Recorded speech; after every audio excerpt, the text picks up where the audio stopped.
Bonjour et bienvenue à une autre capsule de HDM Bike. Aujourd'hui, on parle de suspension.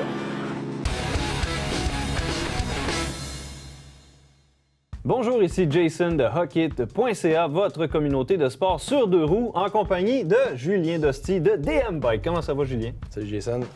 J'aimerais tout d'abord remercier nos commanditaires Vélo Saint-Basile, Rhythm Bikes, Café Gothrider Gasoline ainsi que Hardtail Canada pour leur participation. Aujourd'hui, on va parler de suspension.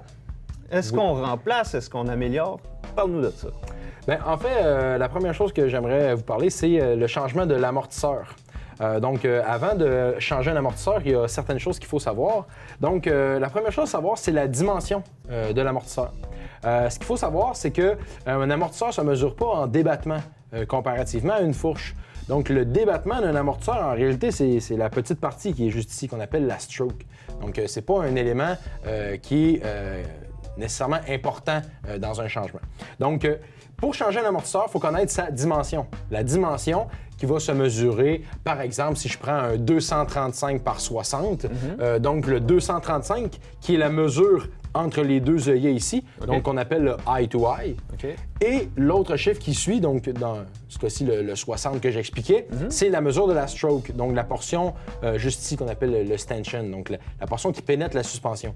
Donc, quand vous allez changer d'amortisseur sur votre vélo, c'est cette dimension-là qu'il faut respecter. On ne peut pas la changer, on peut pas... Si on a, exemple, une dimension, si j'arrivais avec un 235 par 65, ça ne fitterait pas. Ça prend absolument, si c'est un 235 par 60, ça prend absolument un 235 par 60. Je ne peux pas modifier cette dimension-là. OK.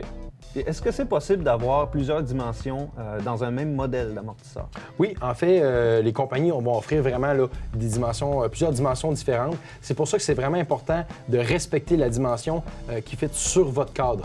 L'autre chose aussi qui est bien important, que les gens savent un petit peu moins, c'est que pour certains modèles d'amortisseurs, c'est possible de modifier cette dimension-là. Donc, si, exemple, vous magasinez dans les amortisseurs usagés et que vous voyez un amortisseur qui n'est pas nécessairement de la bonne dimension, bien, informez-vous. Il y a peut-être possibilité de faire modifier en atelier pour justement qu'il puisse fitter sur votre vélo. Donc, ne vous limitez pas là, au niveau de vos achats à ce niveau-là. Dans le neuf, c'est facile, on achète la bonne dimension, mais dans l'usager, des fois, ça peut ouvrir des portes là, sur certains deals qui peuvent être intéressants. OK. Puis sur un vélo, mettons 130 mm à l'arrière, est-ce que je peux me dire, bien, je vais essayer d'aller en chercher plus en mettant un amortisseur qui a plus de débattement? Bien, en fait, on ne peut pas modifier le débattement d'un cadre de vélo, à moins vraiment là, qu'il y ait une spécificité au niveau de la compagnie, mais sinon, c'est dans de très rares cas qu'on peut faire ça. Donc, il faut vraiment respecter le débattement que la compagnie a offert sur ce cadre-là. C'est pour ça, justement, que la dimension de l'amortisseur va avec le débattement. Donc, c'est pas quelque chose qu'on peut changer. Donc là, c'est quoi la différence aussi entre un amortisseur qui a un ressort et un amortisseur qui n'a pas de ressort? On le voit souvent sur les vélos de downhill, là, il y a un ressort dessus. Qu'est-ce que c'est? En fait, ce que tu me parles, mon Jason, c'est ça ici. Donc, c'est ce qu'on appelle un coil, OK? Donc, un ressort hélicoïdal. En fait, sur les vélos de downhill, ça va être ça, le ressort, comme tu l'as mentionné. Alors que sur les autres types d'amortisseurs, le ressort est à air. Donc, c'est la partie juste ici. Donc, il y a un ressort aussi sur ces amortisseurs-là. Il est seulement à air. Donc, à ce niveau-là, c'est juste une différence de dynamique, une différence de type de suspension. Mais les deux vont avoir un ressort. Il est seulement différent. Maintenant, parlons de fourche. Justement, j'ai ça ici. Et voilà. Ça tombe-tu bien? Ouais. Est-ce qu'il y a quelque chose à faire avec ma fourche actuelle avant de la changer complètement?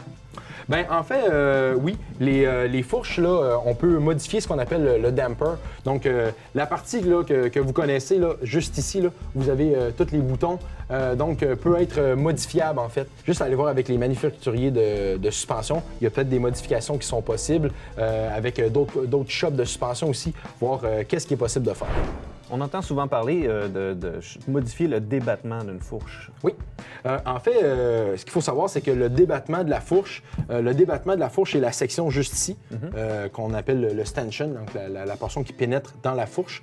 Donc, sur votre vélo, il y a possibilité d'augmenter le débattement souvent de votre fourche. Ça va avoir une influence, bien sûr, sur la géométrie du vélo. Ça a plusieurs impacts. Mais si on veut avoir un peu plus de débattement, souvent, c'est vraiment possible de le faire à vraiment moindre coût. Là. Des fois, au lieu de changer la suspension, on peut carrément là, venir la modifier à ce niveau-là. Excellent.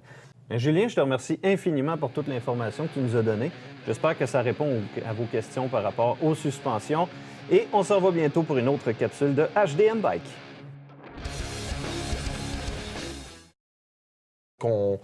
Juste aller voir avec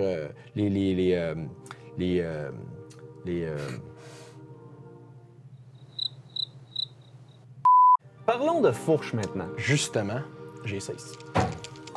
Ah! Ça a fait ça. Voilà. On se revoit bientôt pour une capsule... Oh, merde. Je pense que ça a bien répondu à... Ben écoute, Julien, je...